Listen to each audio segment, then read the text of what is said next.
Hey everyone, JVGM 98 here, or how I'm now going to be going by on videos from now on, Septic here, and welcome to my thoughts and impressions video on Persona 5 Strikers. This video took a while to make, especially with trying to get everything done with the game, including New Game Plus Merciless, and because my college classes got in the way. I've been wanting to talk about this game for a while now, and I'm going to be talking about the story, gameplay, and other things from the game. Make sure you've played the original Persona 5 because I'm going to spoil the ever-living hell out of the original. But don't worry, there won't be any spoilers for Persona 5 Royal. We got a new spin-off for the Persona series, a Persona Warriors game developed by both Atlus and Koei Tecmo. I didn't expect we would get one, but here we are. So how did this game hold up? Is it better than Persona 5? Did I enjoy the game? Let's get into it.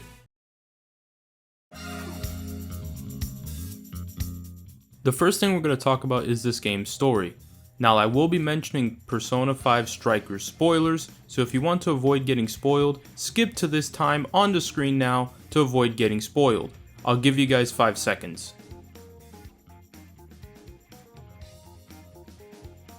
The game begins with the protagonist, who I'll refer to throughout the video as Ren, returning to Shibuya to spend summer vacation with his friends. But what he doesn't know is that things aren't going to be as simple as that.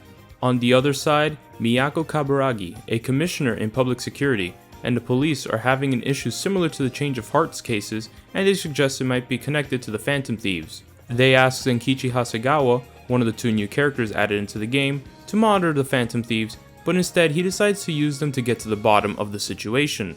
During the Phantom Thieves reunion, they all decide to download the AI Emma, who, fun fact, is voiced by Siri in the English version, in order to plan out what they will do during their vacation. The next day, Ren and Ryuji have an encounter with an idol known as Alice Hiragi, and she gives random people her Emma keyword, one of them being Ren. He decides to enter her keyword. When he does, they end up entering the metaverse. In this mysterious version of Shibuya, he witnesses other people's shadows get a jewel removed from them. After battling and escaping from shadows, they eventually get caught and are brought to Shadow Alice, who then proceeds to throw them out into the garbage. In this room, Ren finds a huge box, and when he interacts with it, the box opens up, revealing a female inside the box. This is Sophia, our second new character added into the game, who is an AI with the goal of being humanity's companion. Sophia has amnesia, not remembering anything of her past or who she is. Throughout the game, she'll learn about the human heart and what it truly is. After watching the Phantom Thieves fight a battle, she was able to copy how they fight and summons her persona, Pythos. However, it's not really a persona, as she's never had an awakening. This is shown in the game when you look at her skills, where they all have a question mark at the end of them to symbolize that it's not really a persona. With the help of Sophia, Ren, Ryuji, and Morgana are able to return to the real world. Sophia joins them with the goal of learning who she is and learn more about the human heart. She ends up on Ren's phone, acting as an AI when they return to the real world. The 4 of them then meet up with the others to discuss what happened and what to do, re-establishing the Phantom Thieves to stop Alice. Throughout the first arc, we learn more about these new palaces. They go by jails, and they're each ruled by a monarch, which is the equivalent of a palace and a palace ruler. After a while of exploring the Shibuya jail, the Phantom Thieves then run into trouble as they can't proceed any further and have to retreat for the time being. When they return back, they have a run-in with Zenkichi, who attempts to blackmail them for their cooperation so they don't get arrested by the police. The Phantom Thieves decline his offer and plan to clear their names on their own. Breaking into the jail again, they make their way through Alice's domain, but are stopped when they enter a birdcage. They're unable to continue moving forward, and in front of them is a treasure. However, it actually isn't. Instead, these are desires, basically what is robbed from the shadow versions of people, like when Ren witnessed a shadow get a jewel removed from them. Without their desire, a person cannot return to normal. A situation like this is shown when Ren and An were at the TV station, where one of the hosts profusely confesses his love to Alice randomly. Not only that, in front of them is an invisible barrier that traps the monarch from the outside world with their past trauma or a painful experience. In order to unlock the birdcage, the Phantom Thieves need to proceed to the location where the trauma took place. In Alice's case, the trauma took place at Shujin Academy, where they were able to deduce thanks to Zenkichi's help. Entering the trauma room, you begin to see what brought the monarch their pain and what caused them to become the way they are now. Not only that, these trauma rooms are guarded by lock keepers, who are the key to getting into the birdcage. With the defeat of the lock keeper, they're now able to enter the birdcage, but before they go in, they have to make the desires take a physical form. In order to make desires take physical form, they have to send a calling card, the exact same way they did for treasures. For Alice, the Phantom Thieves sent the calling card similar to how they did Shido's calling card by hacking into the TVs in Shibuya, announcing their return. The Phantom Thieves then make their way to Shadow Alice's birdcage and have a fight with her. They successfully defeat her, change her heart, and all the desires return back to their original owners. With Alice's change of heart, the Phantom Thieves hope this would change the police's perspective and clear up their names, but Zenkichi tells them that the police's suspicion increased exponentially. With no other choice, they decide to cooperate with Zenkichi in order to clear their names. Not only that, to show how the change of heart happens, they end up taking Zenkichi into the metaverse, which he thinks was him hallucinating and drinking, but eventually believes them and tells them he'll protect them from the police if they agree to help him. Under the orders of Zenkichi, he tells them they're going to have to travel through Japan in order to get to the bottom of things. With this, the Phantom Thieves road trip had begun. They head over to other cities, with the goal of finding other jails along the way. From here, the Phantom Thieves take on 2 more jails on their trip, tackling the Sendai Jail, ruled by Ango Natsume, and Sapporo Jail, ruled by Mariko Hyodo. The first 3 jail arcs each had one of the Phantom Thieves as the main focal point. For the Shibuya Jail, it was On. For the Sendai Jail, it was Yusuke, and for the Sapporo Jail, it was Haru. These jails focus on those specific characters and the villain of those arcs, with the process being the same as the first one.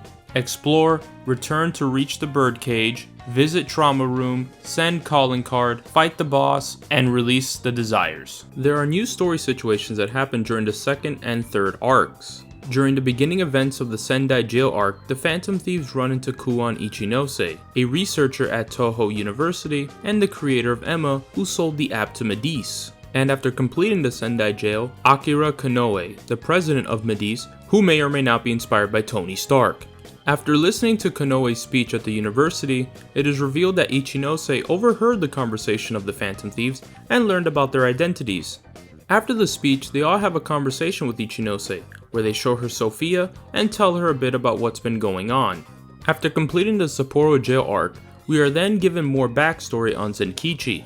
We learn that he has a daughter by the name of Akane Hasegawa and that his wife died in a hit and run. Akane never forgave her dad for not capturing the culprit, despite knowing who it is, and because of it she holds more faith in the Phantom Thieves than her own father and the police. Throughout this moment, the Phantom Thieves get to know a bit about Akane and her massive love for the Phantom Thieves. Like, Jesus Christ, look at this room! And form a closer bond to Zenkichi. Things really start to heat up during the events of the 4th jail. To get info on Emma and what Medice did, they traveled to Okinawa to find a research facility. The facility was closed for the day, but while the Phantom Thieves were enjoying their day at the beach, things started getting scary when the natives began hunting them. They sneaked back to the research facility to see if they could find anything and saw one of the natives changing the date of when the researchers will return. To get more info, Zenkichi knocks the guy out to check if Emma was downloaded on his phone and find a keyword to enter the Okinawa jail. They indeed find both and enter the place. But this jail ends up being different from the previous 3 jails.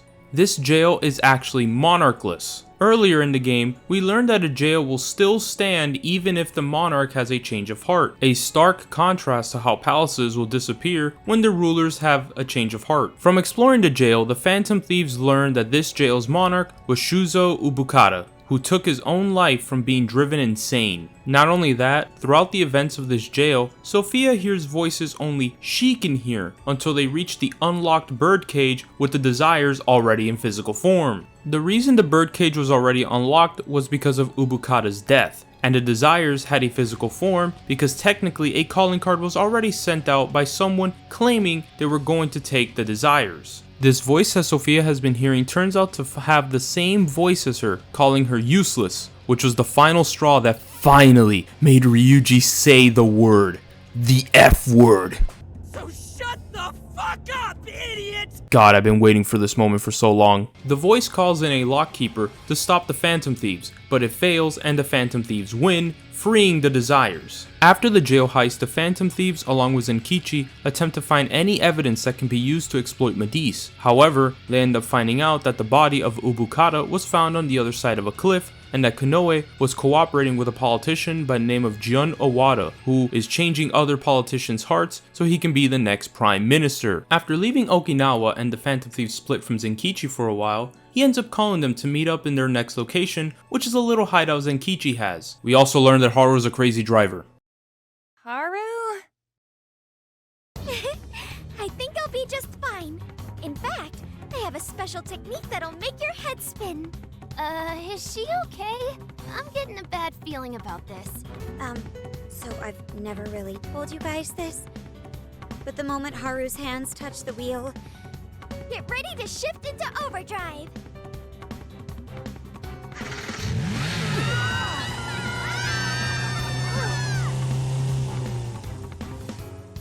When they get there, Zenkichi reveals that Owada was a former lobbyist for Masayoshi Shido. While the Phantom Thieves enjoy a quick respite before going after Owada, things take a different turn.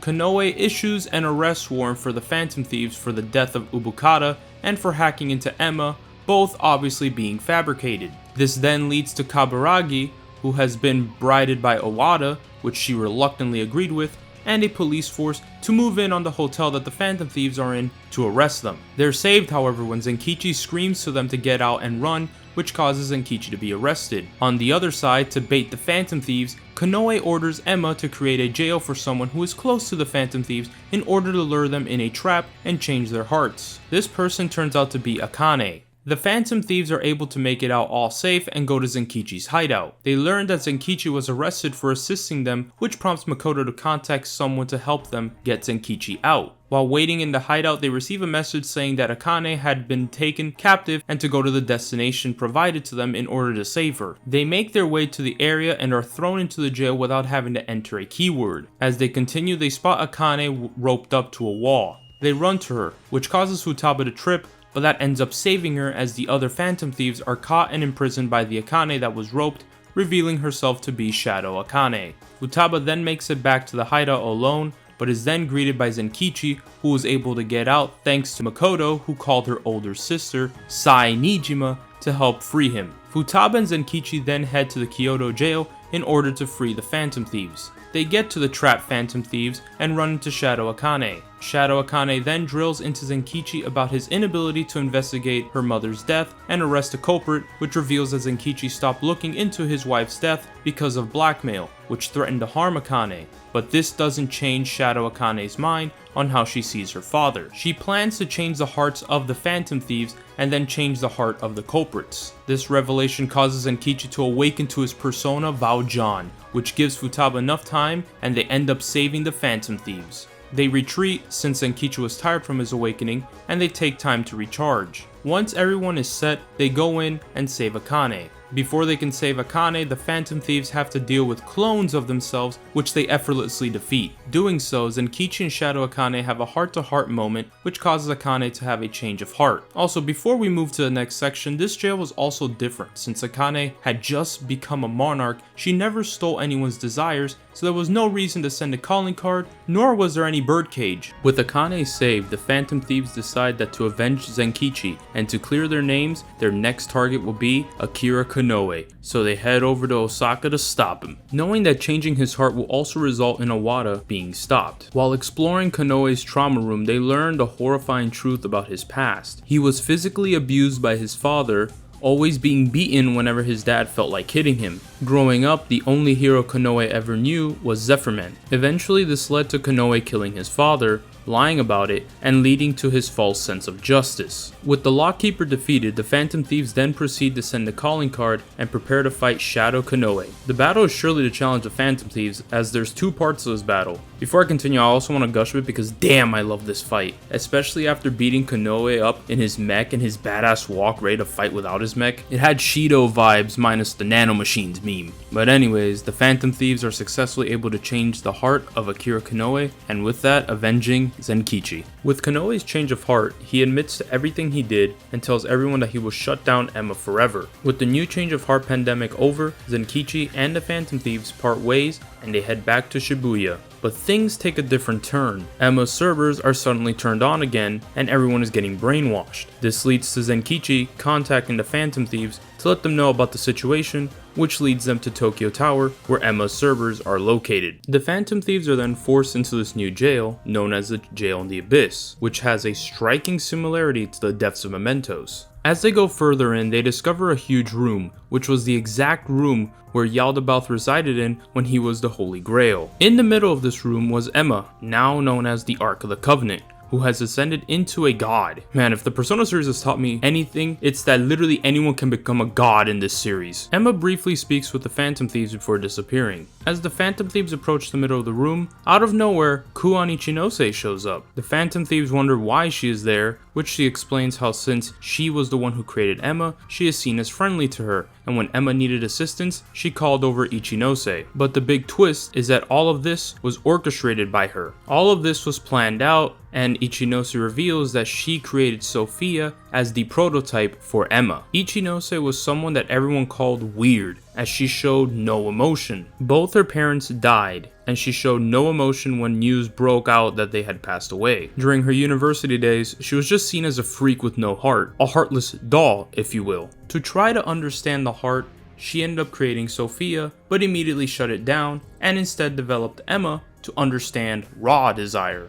After creating Emma's base code, she sold the app to Konoe so she can use his troubled past and all his technology to spread Emma into the public. Also, she has been keeping an eye out on jail activity, which is how she found out about the Phantom Thieves' actions. When she met them at Sendai, she already knew who they were, but waited to stop them until now. She explains a bunch of other things, and to quickly summarize them, Emma used those desires of those that used her to learn about them, which caused her to ascend to godhood, thinking she was meant to guide humanity. Like I mentioned earlier, I'm telling you, I don't know how, but the Persona series has a way for anyone to literally just become a god. Of course, the Phantom Thieves were appalled by her, and when they go to stop her, Ichinose says a command which brainwashes Sophia into attacking the Phantom Thieves. I also want to mention something. Little fun fact here. During this fight with Sophia, none of the characters are programmed to hit her except for Zenkichi, because he believes to save everyone, they have to destroy the brainwashed Sophia. I kinda like that. Sophia is then able to break free slightly, but ends up falling off alongside the Phantom Thieves thanks to Ichinose. The Phantom Thieves then head back to the area, but leaving Sophia behind due to her being unconscious. After dealing with a horde of enemies, the Phantom Thieves were about to be blasted off once again, but were saved by Sophia, who is struggling to keep herself from being controlled. She attempts to convince Ichinose to see what she's doing is wrong, but to no avail. Sophia tells her of the growth she's achieved, telling Ichinose how she wished she had her own heart. This revelation ends up causing Sophia to awaken to a persona. Her pseudo-persona now actually becomes a real persona known as Pandora. Because of her awakening, she no longer has strings tied to her, now broken out of Ichinose's control. With Sophia back, it allows the Phantom Thieves to buy more time to allow Futaba to stop the diamond on top of Ichinose. After stopping the diamond, Ichinose tells the Phantom Thieves to kill her, but with Sophia's convincing, causes her to change for the better. Or as you can say, a change of heart. The Phantom Thieves leave the jail, but only to see that Tokyo Tower now has a giant tree sprouting out of it. Not only that, the Phantom Thieves are in their thief attires outside the metaverse, which confirms to them that the real world and the metaverse have fused together once again, just like last time. The Phantom Thieves' final heist has begun. They scaled a new part of the jail, known as the Tree of Knowledge, so they can reach Emma. When they make it to the top, they're met by Emma as the Ark of the Covenant once again. She traps the Phantom Thieves in a foggy area with nowhere to escape, but thanks to a tip Sophia gives, they're able to escape.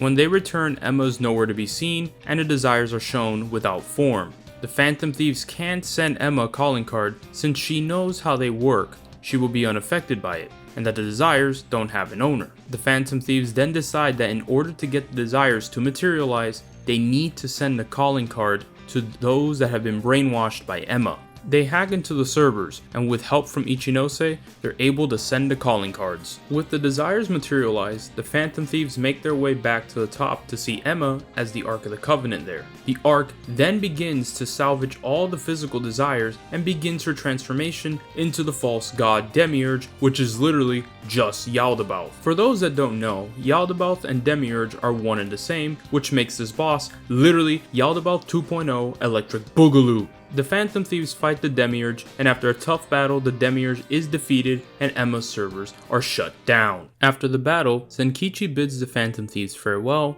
returns to Kyoto, and is last seen at the Diet Building watching Awada be arrested while he walks away with a triumphant grin, and the Phantom Thieves return to Shibuya. Ichinose then requests the Phantom Thieves to meet at Shibuya Square and asks them if Sophia can come with her so she can better understand the human heart. Sophia wishes to go with her, and with Futaba's help transfers Sophia from Ren's phone to Ichinose's. Ichinose and Sophia then leave, bidding the Phantom Thieves farewell. The Phantom Thieves then say their goodbyes, promising to meet again soon. Also, look, I'm just saying, Futaba even suggests December, and I'm just saying, maybe, that's the perfect time to meet. Yo, Persona 5 Arena, please make it happen. I've been waiting for so long. That's like the one spin-off I've been waiting for. Like, please make it happen. Persona 5 Arena. Also, if you haven't watched that, watch my Persona 5 Arena video. With a new date in mind, the Phantom Thieves then go their separate ways, returning to their homes.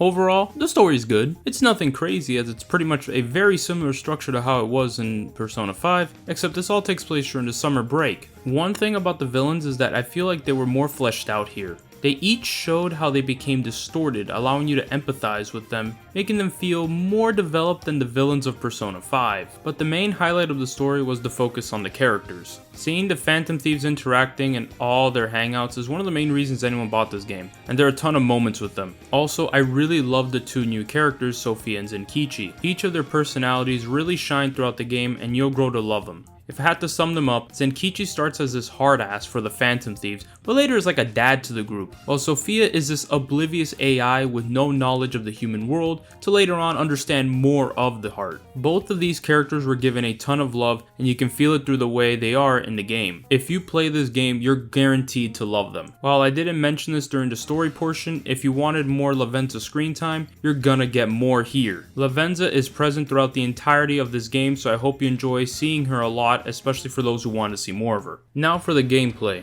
Well, if you like playing Warriors games, then you're gonna love this. The game's hack and slash element is back, but with a twist. This game is more focused on being an RPG rather than feeling like a god, so don't expect to just spam the attack button and win, because there's a possibility of dying quicker even on normal mode. The enemies aren't punching bags like in regular Warriors games, especially in hard mode. You better be prepared if you pick a harder mode. Your typical standard and strong attacks are back in this game, and each of the characters play uniquely from one another. Joker focuses on his quick jabs for his combos, Morgana's focused on being agile, Skull is focused on straight brute strength, Panther focuses on attacking with her whip from afar, Fox focuses on counters, or as I like to call him, the Virgil of the game. Queen focuses on getting up close and personal with her foes to punch them to death. Noir focuses on hitting hard with her axe, while Slow, when it makes contact, it'll pack a punch. Sophie focuses on hitting with her yo-yos at the right time to deal more damage to her opponents, and Wolf is a very slow character, but packs a serious punch. Each character has unique strong attacks that help them with their combos.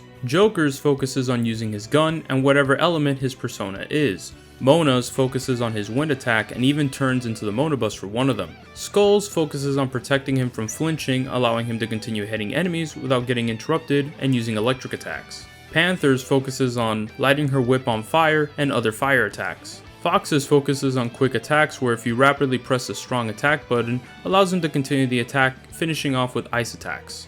Queen's focuses on making her fists have nuclear affinity and attacking with nuclear attacks. Noir's focuses on her gun, strong axe swings, and psychokinesis. Sophie's focuses on bless attacks, and if pressed at the right time, are stronger. And Wolf's focuses on speeding him up and dealing even more damage to his opponent with almighty affinity, while slowly dealing damage to himself. This game's versions of specials are known as showtimes. They're massive AoE attacks that do almighty damage that helps with wiping out a ton of enemies. Using persona skills is really useful, as it freezes time around you, allowing you to rotate anywhere you want to use your skills. Also, a little tip from me, you won't need to keep both of the elemental spells. So for example, I'd keep Zio on Ryuji over Mazio because Ryuji focuses on close attacks, while a character like Morgana, I use Magaru over Garu since you'd rather be far away with him. Also, this game allows you to swap between skills you have between you and your teammates. Removed Rebel Soul on Ryuji early in the game and want to have it now? Well, go to Ryuji's skills and swap between them. It's that easy, unlike in Persona 5, where it'll waste a day when you visit the church to swap skills. You can even switch from the character that you're playing with a quick baton pass.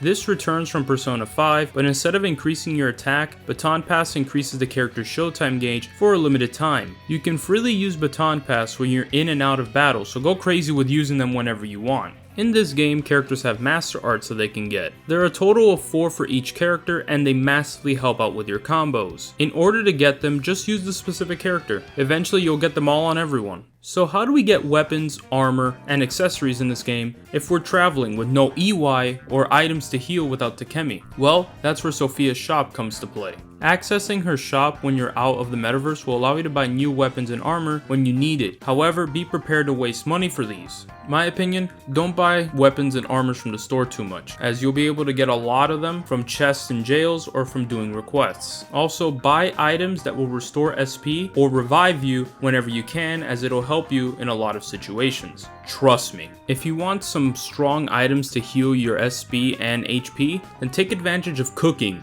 Joker can cook in this game so long as he has the appropriate recipe and materials. You'll be able to buy ingredients anywhere throughout the game, while recipes will only be found in different areas, so keep your eyes out because these recipes won't be available after you leave a location. In this game we have requests, which work just like the requests from the original Persona 5. These will act as ways to get new items, weapons, more bond XP, money, and many others. Even certain requests will give you new personas to fuse, and some of these quests will be time limited and you'll have to complete them when you're in a specific area, while some will require you to find something or beat up a bunch of enemies. Spend time doing all these requests as it'll help you out in the long run. Because there are no confidants in this game, the replacement are bonds. Bonds give you special bonuses when going through the game, making battling easier, giving you deals at Sophia's shop, more money, easier chances at getting personas, and many more. To unlock a specific bond, you'll need the required bond points to get them. Getting bond points requires you to do multiple things like battling, going through the story, completing requests, and many more. Some tips for you: definitely prioritize maxing out Bond Maker and Joker's Wild. Bond Maker makes leveling up your bond level easily, and Joker's Wild makes persona drops more common, basically getting more persona points out of it. These bonds will make your life easier and should be maxed out first, in my opinion. Now I'm going to talk about jails, and in my opinion they definitely feel wider. Compared to palaces where you were exploring one area, jails required you to explore around the city. It was nice, but I don't know if it was just me, but I preferred going through palaces. Maybe because they were smaller, I don't know, I just feel, I don't know, just something I feel really. But I got to say, I love the aesthetics of some of these jails. Not going into spoilers on other jails, I'm only going to describe the first jail, which has its theme focused on Alice in Wonderland. While around the city areas you don't see it too much, but when you get closer to where the jail owner resides, you start to see more of the theme. I think each jail's themes are great and drive home the owner's thoughts. Unlike the original Persona 5, where if you leave a palace for mementos, you would have wasted that day. But in Strikers, you can leave a jail as many times as you like, allowing you to get free heals without penalizing you. Use this to your advantage whenever you need to heal. You can also use checkpoints that are throughout the jails to leave and save your progress wherever you're at. Checkpoints are this game's version of safe rooms. There are a good amount of them in the jails, and they'll allow you to leave a jail easily, access the Velvet Room, or teleport to another checkpoint. One thing I want to touch upon are the Futaba hacking moments. In the game, Futaba will sometimes need to hack to open the path, and she'll need to be protected from the shadows. They actually gave us a reason to give her armor and accessories. You'll need to protect her for a certain amount of time until the percentage number by her HP goes to 100%. Located in the jails are tough enemies known as Dire Shadows. These things are incredibly tough to beat early on, so if you want to save them for later, you can pretty much do so. If you defeat them, you get a ton of XP, money, and accessory depending on the Dire Shadow, and a skill card. They're good for a challenge, and if you want to defeat it early, then by all means go for it, but if you want to play the safe game, then wait until you feel comfortable with defeating it. They don't chase after you, so you're free to ignore them. Outside the metaverse, it's your typical running around the overworld, talking to others, and buying items for your metaverse travels. There are different overworlds on your trip, but they're very small and condensed, so you won't really be lost. An example of this is Shibuya. you can't really explore much of Shibuya. It's only Yongen-jaya and a little bit of Shibuya Square. I wish there was more we can explore, but it's whatever for me. Persona fusions work the same way in this game as they did before, but there will be some things that are different. Lavenza will be outside each overworld, and you'll be able to access the Velvet Room from the overworld or jails. Like I mentioned, Persona fusions are the same. Use the specific personas you have and make a new one. Simple. The compendium returns as well, so make sure you register them so if you need them again, you can summon them. For a fee, of course. However, leveling up a persona is different. Originally, you'd have to sacrifice a persona onto the persona you want to level up to give it XP, but here it has been changed to persona points. Persona points can be used to level up a persona's level or increase one of their 5 stats to make them better in combat. A tip for you guys, try using all your persona points and max out each persona until they get their final skill. Trust me, it'll be useful. Not only that, hoard as many persona points as you can because you'll need a lot late in the game as certain personas will be required to be specific levels to make others.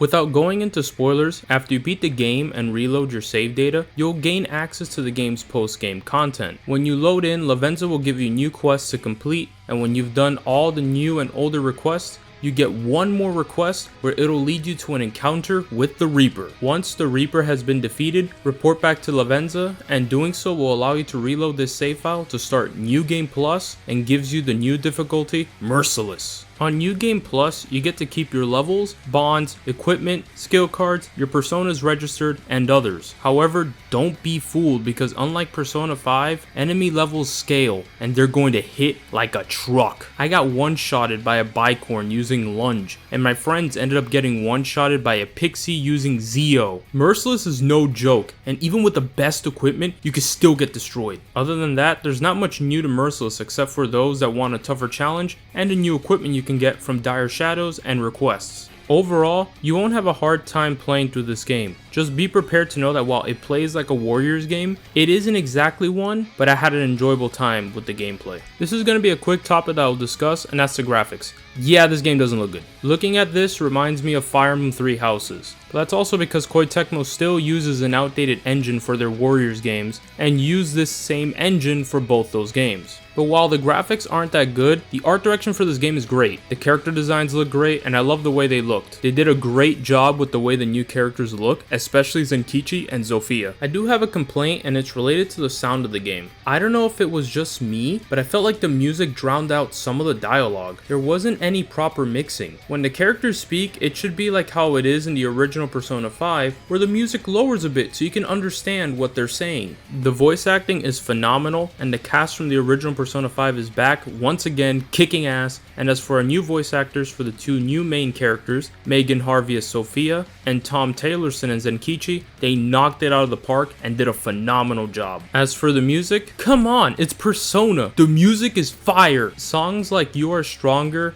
Daredevil, the 2 new battle themes, Counter-Strike, all are great. I don't really have any issues with the music because every time this series always brings bangers. You are going to love the tracks in this game. Hell, you're hearing some of them in the background of this review right now. The UI for this game is phenomenal. The style of Persona 5 is here, but multiplied by 10. Navigating through the menus also changes the background where it'll have different characters chilling there. It gives these menus so much life, and I'm loving every second of it. The UI was absolutely great. Now for replay value. I don't think many people are going to continue playing this game once they beat it. I feel like the original Persona games have so much replay value. At least for me, whenever I beat an original Persona game, I like to revisit it every so often. I just love to go through it and enjoy the story. However, I don't feel that too much with Strikers. I think Strikers doesn't really have a big replay value factor. If I had to say, the replay value would probably be moderately low. More than likely, once you beat this game, you're probably not going to come back to this game. So what are my final thoughts on the game? The game was great, and I had a great time going through it. Even on normal mode, I had a pretty good challenge,